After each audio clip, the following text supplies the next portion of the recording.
As we know, it's not easy, but that's part of what separates it. We're not looking for a designation that takes a Saturday afternoon. It takes true drive, it takes true dedication, and it takes an investment in yourself.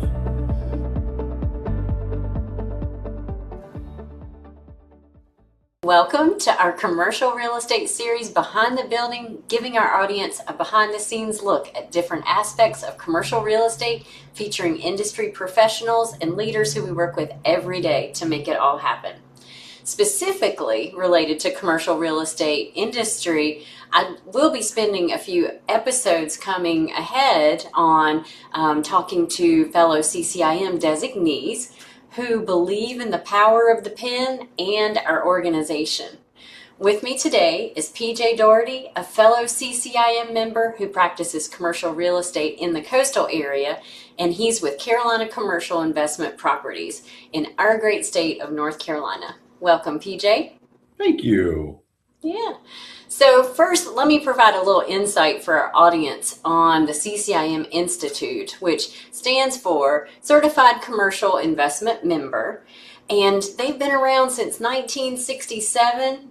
The organization is just a well-established leader in education, technology, networking resources. And so I just want to talk about CCIM today, PJ, and want to learn about your story going through CCIM designation, what drew you to getting the designation, and let's talk about your journey. Well, my journey actually started when times were really tough. And many of us have been in this industry long enough to go through a few cycles, at least one. Right now, those of us in the Carolinas, North and South Carolinas, are the fastest growing places literally in the country. So we've been very fortunate these past decade, really. But unfortunately, I've been in the market for 28 years, coming up on 30 years. I was started in the mortgage industry in 1997. But what led me to the CCIM Institute was when the market collapsed. My portfolio was very heavily weighted in land. I think everybody knows what happened to land values, what happened to values across the board when the market collapsed in 2008. My mentor said to me, he said, PJ, look, you're going to have to figure out a way to position yourself in front of the crowd. And I would highly recommend that you either go get an MBA or you get your CCIM designation. And at that point, I was in my mid 30s.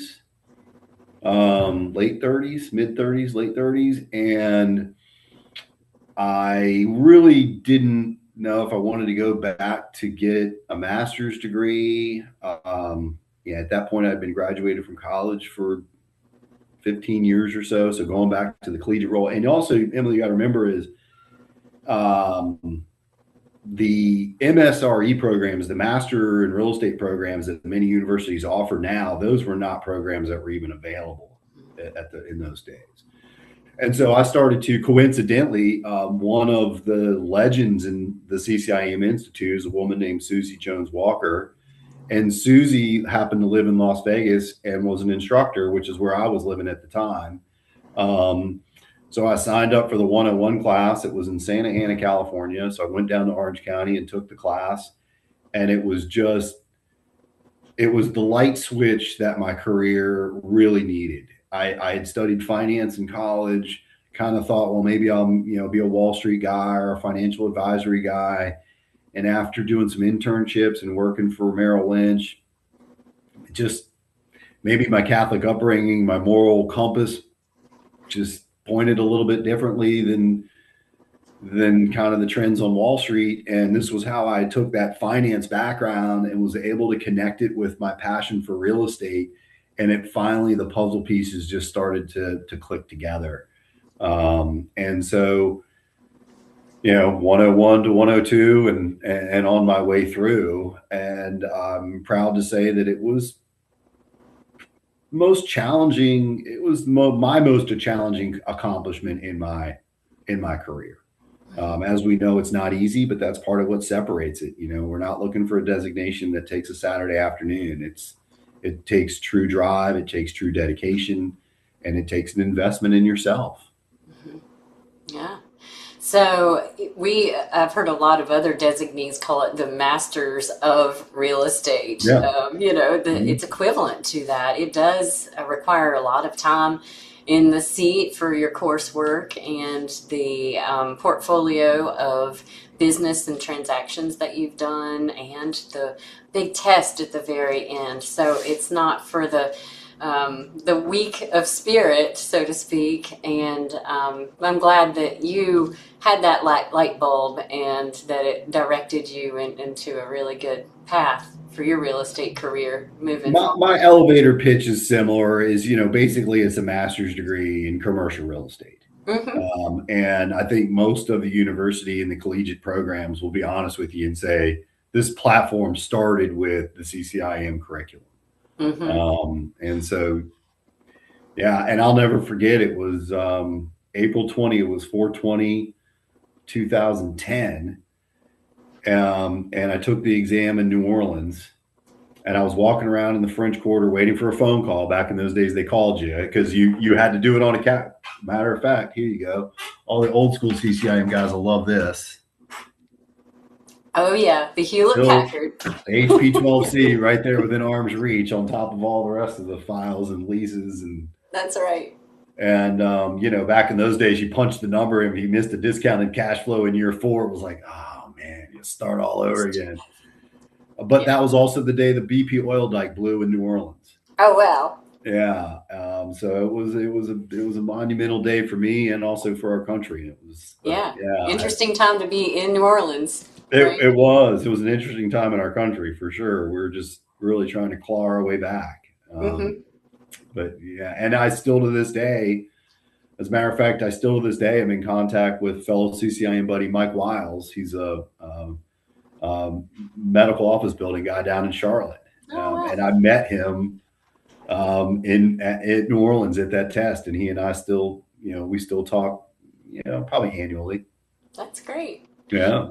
So yeah, you got pinned. I have my pin on here, like the real pin, and I gave you a hard time right before we started. Where's your pin, man? Where's your pin? I got some logo. I got some merch. So we're okay. And I think I got. Let's see. I think yours outclasses mine. I'll just go ahead and tell you. I've still got my stuff hanging on the wall over there, so yeah. Once you get it, a lot of times people are like, "Why are you wearing that pin?" I said, "Trust me, you get one, you'd wear it too, buddy. Wear it with pride." Yeah, right. exactly. Absolutely. So, since 2010, what has that really meant to you professionally and personally, being a CCIM designee? Professionally, I don't want to say it's professionally, it has opened doors that otherwise would not have been available to me. It has given me access to conversations that, otherwise probably not going to have conversations with those people. Because there's an industry respect. It's a brotherhood. It's a sisterhood. And we know what it takes to get through it. So if I get a phone call from Emily Collins and says, "Hey, PJ, I'm working with a client down at the coast. I need a little bit of help. As you know, I'm a Raleigh, I'm in the Triangle market. We're having a hard time identifying assets. We're having a hard time understanding what's going on with market conditions, what's going on with pricing, inventory." It's an immediate conversation where I know I'm talking to somebody on the other end of the phone that is serious about their career. They have a serious client, and whether it's consulting or guidance or some kind of a joint venture. I mean, over the years, I've done countless transactions with referrals with other CCIMs, not only in the state of North Carolina, but across the country. And so it's not, I don't want to mislead people as to think that it's some magic pill and you get through it and then boom, you blow the roof off your career and the money just starts to rain. I think commercial real estate is a long, slow, steady burn. And it's a classic case of where the hare does not always win the race. And CCIM has definitely helped in the tough times. It's kind of helped me plug through and have access to deals and have referrals that, otherwise my phone's not going to ring from, why not do business with a CCIM? So whether it's a referral in Dallas or Miami or Minnesota or California or Arizona or Ohio or wherever it is, just go to, find my CCIM, or, hey, Emily, you got a friend in Ohio? Yeah, I went to Ohio State. My girlfriend's in, blah, blah, blah. And that's literally how it works. It's that simple. And so the trustworthiness and the professionalism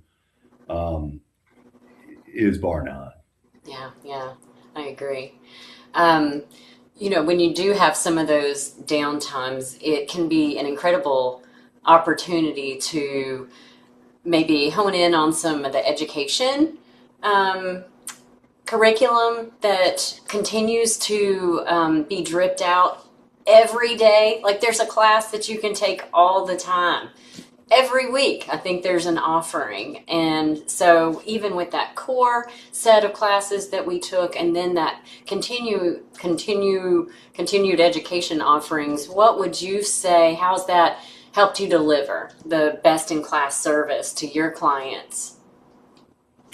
That's a great question. And many of the post curriculum, the ward school programs and the ward classes, they were instrumental for me when I started my company, because it was, now of course all the jingle is about AI, but back when it was core marketing, it was, how do you build a market presence?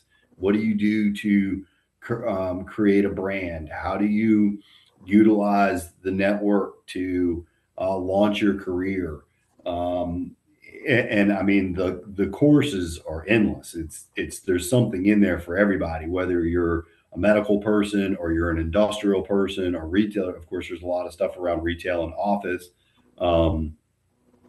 So it goes on and on and on. And I have been able, over the years, I've been able to utilize some of those courses to kind of sharpen up, kind of sharpen the pencil, or make sure that you're not getting lost in the crowd. And the Institute's done a great job of embracing some of the movement with AI.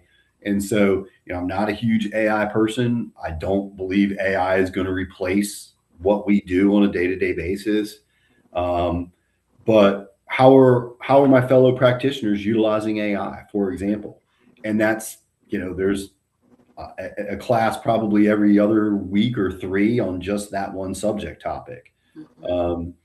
The development coursework, as people, I want to get in the development business. How do I do that? How do I create syndications, the partnerships?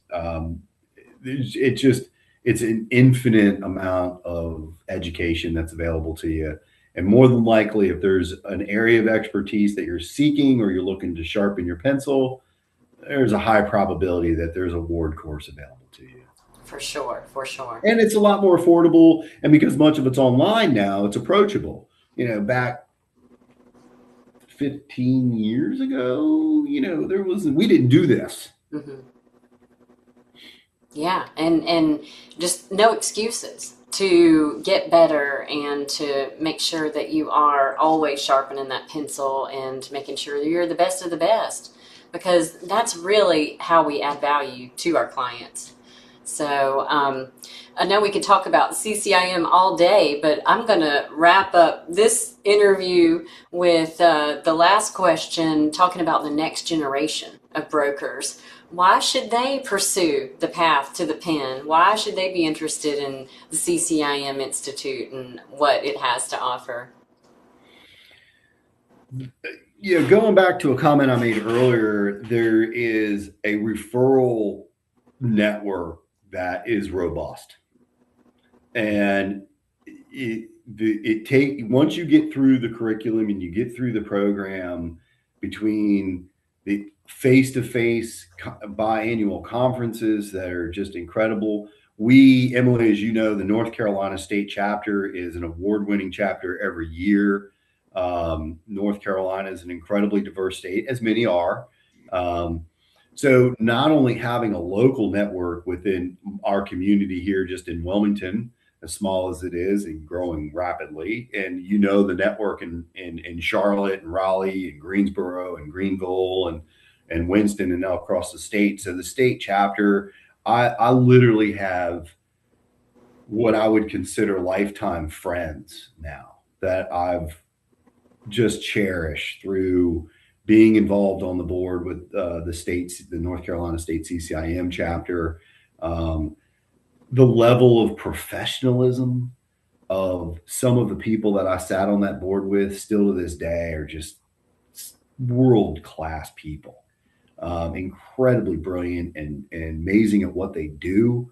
And so to have that outlet, I don't do property management, but, if I had a property management question, there are several people that I could immediately call on. Hey, Charlie, runs property management for John Collin. Hey, Charlie, I got this situation. Could you guide me through it? Not only would he do it, he'd love to do it for you and help people. And so there is this fraternal system it's there. Last year, I helped a fellow, as a matter of fact, Scott Overby, who is on the board of directors for the Institute. He had sent me a referral. He's from the South. And he said, hey, I'm working with a golf cart and hot tub group that are looking for a location in Wilmington. I said, well, other than barbecue and pickup trucks, what's more American than hot tubs and golf carts, So, and all he did was pick up the phone, and that was it. And it was taken care of. And, a small referral fee was sent. James Milner, also a past CCIM board of directors for the state, a dear friend, and also now on the board for the Institute. He and I have brokered several Wells Fargo bank branches together because of that connection and that network. Our friend Mark Howe, past president of North Carolina State chapter, he and I have done a small boutique grocery store deals together. Kelly Glenn, past South Carolina Charleston president, she's walked me through several retail deals that I really needed some guidance on, and she's an expert in those places. So it's just, no matter what I need, I've got a guy, not to sound like a New Yorker, but I got a guy.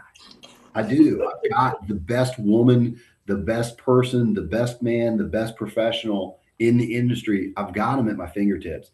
And yes, there are fraternal, I'm sure if you go to a big school, Clemson or a Harvard or whatever, I'm sure that those networks are there. But otherwise, it plugged me into a group of people that are so beyond professional, their levels of experience. It's just been a spectacular network. And for me, that and pushing myself through the education have been a massive game changer to being a leader in this industry, particularly in coastal North Carolina. Yeah. So that's the power of the pen. Power of the pen. Yeah. Is no joke. All in a bow. Yeah. So, PJ, thank you so much for being a part of this Behind the Building series to talk about the CCIM Institute and your journey and the value that it brings to our clients and to, the entire real estate or the commercial real estate industry as a whole.